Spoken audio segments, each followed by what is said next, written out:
নামের সঙ্গে জড়িয়ে আছে মধ্যপ্রাচ্যের ঝলমলে এক নগরীর স্মৃতি, আর বাস্তবে এটি বাংলাদেশের এক শতবর্ষী জনপদের প্রাণকেন্দ্র। মৌলভীবাজারের বড়লেখার চান্দ্রগ্রামের দুবাই বাজার আজও বহন করে ইতিহাস, ঐতিহ্য আর বাণিজ্যের অনন্য পরিচয়। কৌতূহল, কিংবদন্তি আর মানুষের আস্থার গল্প নিয়ে আলী ওবায়দ ইমনের প্রতিবেদন। বাংলাদেশের মাটিতে দুবাই বাজার কিভাবে সম্ভব? দুবাই নামটি শুনলেই চোখের সামনে ভেসে ওঠে মধ্যপ্রাচ্যের আধুনিক নগরী, আকাশচুম্বী ভবন আর বিশ্ববিখ্যাত বাণিজ্য কেন্দ্রের ছবি। তবে এখানকার চিত্র ভিন্ন।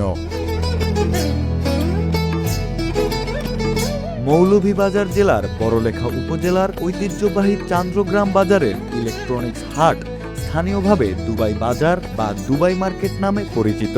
ব্যতিক্রমী এই নামের কারণে বাজারটি বহু বছর ধরেই মানুষের কৌতূহলের কেন্দ্রবিন্দু।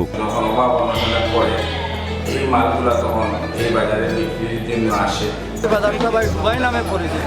দীর্ঘদিন প্রায় 100 বছর পুরানো বাজার। যে সময় কেসিও গড়ি ছিল, স্তরি ছিল, 543 স্টেপ ছিল, টর্চ লাইট ছিল। এখন তো খালের পরিবর্তনে এটা বিলীন হয়ে গেছে। স্থানীয় প্রবীণদের ভাষ্যমতে প্রায় 100 বছর আগে দুবাইয়ের কয়েকজন ব্যবসায়ী এই বাজারে radio, tape recorder, television, torch light সহ বিভিন্ন ইলেকট্রনিক পণ্যের বেচাকেনা শুরু করে। সে সময় এসব পণ্য ছিল অত্যন্ত আধুনিক ও দুর্লভ। এখন কালের বিবর্তনে সেসব আর সচরাচর চোখে পড়ে না। প্রায় 100 বছরের আগের থেকে এই বাজার চলে আসছে।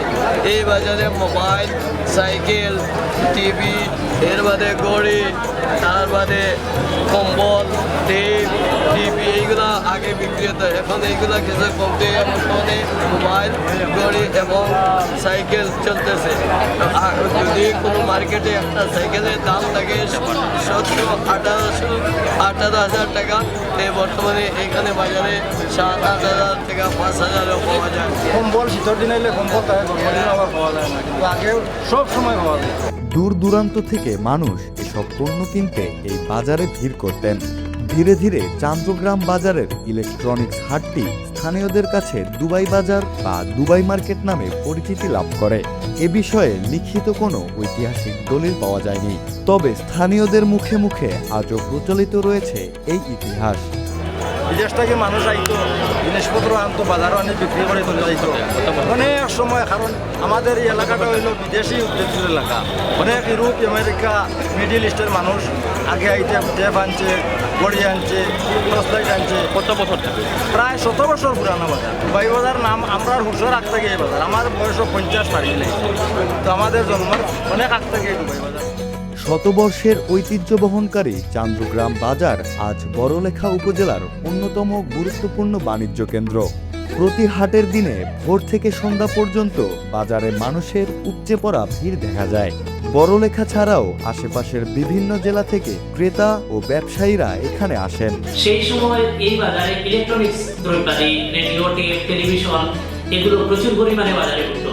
দূর দূরান্ত থেকে, ইভেন ঢাকা, চট্টগ্রাম থেকে অনেক ব্যবসায়ী আসতেন, এখান থেকে ইলেকট্রনিক দ্রব্যাদি ক্রয় করতেন। এগুলো এখন মোটামুটি বিলুপ্তির পথে। এরপরেও এখনো সাইকেল, কম্বল, অন্যান্য জিনিসপত্র বাজারে প্রচুর পরিমাণে বিক্রি হয়। হাট বাজার শনিবারে বিক্রি হয়। এক সময় এখানে রেডিও ও টর্চ লাইটের জন্য বাজারটির সুনাম ছিল। দূর দূরান্ত থেকে মানুষজন এখান থেকে পাইকারি দরে বৈদ্যুতিক সামগ্রী কিনতে আসতেন। এখনও সেখানে mobile phone, cycle, mobile torch light, বৈদ্যুতিক সরঞ্জাম এবং বৈদ্যুতিক যন্ত্রাংশ পাওয়া যায়। এখানে বিদেশি অনেক সামগ্রী পাওয়া যায় বলে এর সুনাম দ্রুত ছড়িয়ে পড়ে। আমাদের এলাকা যারা বিদেশের থেকে আসার সময় টেপ, ঘড়ি, ক্যামেরা, কম্বল, টর্চ, বিভিন্ন ইলেকট্রিক মাল দ্রব্যমূল্য নিয়ে আসতো।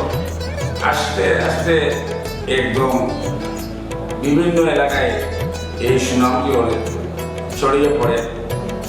তখন বিভিন্ন এরিয়া থেকে বিয়ানীবাজার, সিলেট, ঢাকা বিভিন্ন পাইকাররা আসে।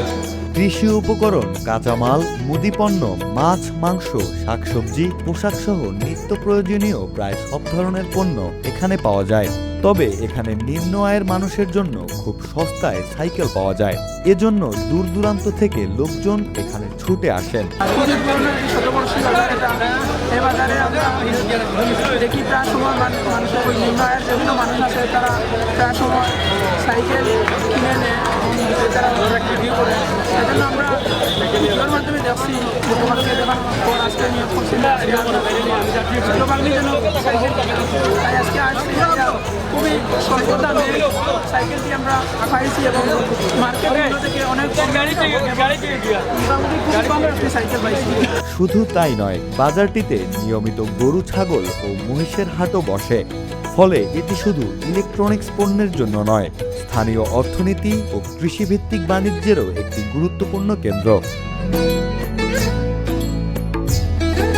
এখান থেকে মালামাল কিনে অনেকে অন্য জেলায় নিয়ে বিক্রিও করে থাকে।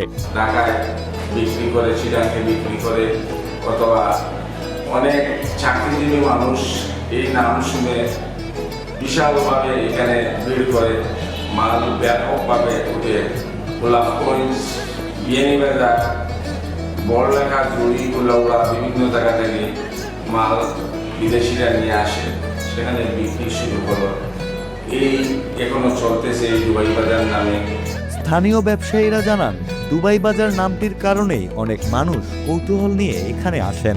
কেউ কেনাকাটা করতে, আবার কেউ শুধু ব্যতিক্রমী নামের এই বাজারটি এক নজর দেখতে দূর দূরান্ত থেকে ছুটে আসছেন। এ বাজারে কেনাকাটা করতেও কাউকে কোনো ভোগান্তি পোহাতে হয় না। বাজারে একটি ঐতিহ্য আছে, এখনো এই বাজারে মানুষে আসে, খুব সুন্দরভাবে ক্রেতা বিক্রেতা লেনদেন চলে, এতে কোনো সমস্যা হয় না। নামের বৈচিত্র্য, শতবর্ষের ঐতিহ্য এবং জমজমাট বাণিজ্যিক পরিবেশের কারণে বড়লেখার চান্দ্রগ্রাম বাজারের দুবাই বাজার আজ একটি অনন্য পরিচয় বহন করছে। স্থানীয়দের প্রত্যাশা, বাজারটির ইতিহাস ও ঐতিহ্য যথাযথভাবে সংরক্ষণ করা হলে এটি দেশের অন্যতম ঐতিহ্যবাহী বাজার হিসেবে সুপরিচিত হবে।